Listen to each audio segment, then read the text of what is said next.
आईला खूप वेळा सांगितलं, अगं आई नको कच्चे आंबे बिना पाडाचे तोडून देऊ, तरी पण तिने 10-12 आंबे तोडून दिलेच खरं. आता हे आंबे थोडेसे आंबट असल्यामुळे कोणीच खाल्ले नाही. मग म्हटलं चला याचा मुरांबा बनवून घेऊया, उगाच हे आंबे वाया नको जायला.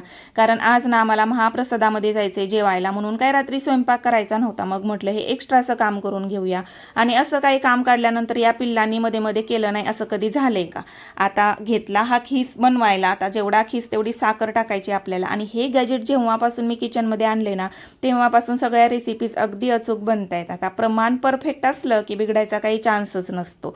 आता ह्या खिसामध्ये जेवढा खीस तेवढी साखर टाकून घेतली आणि गॅसवरतीच ठेवून दिलं. काही काही जण उन्हात पण करतात हे. आता आम्ही जरी जाणार असलो तरी आहो मात्र घरीच आहेत, म्हणून मग त्यांच्यासाठी थोडासा स्वयंपाक करून घेतला. आता या मंदिरामध्ये ना सुंदरकांडचा पाठ होता. हे आमच्या सोसायटीतच आहे तसं. आणि आज शेवट होता, म्हणून मग त्यांनी महाप्रसादाचं आयोजन केलेलं होतं. म्हणून मग आम्ही आलो इकडे जेवायला, दर्शन घेतलं आणि जेवण केलं. महाप्रसादाचं जेवण ना खूप टेस्टी आणि भारी असतं. मला तर प्रचंड आवडतं, म्हणून मी तर काही कुठला महाप्रसाद सोडत नाही बाबा. चला मग पटकन लाईक आणि सबस्क्राईब करून घ्या. भेटूयात उद्याच्या व्लॉगमध्ये. तोपर्यंत बाय.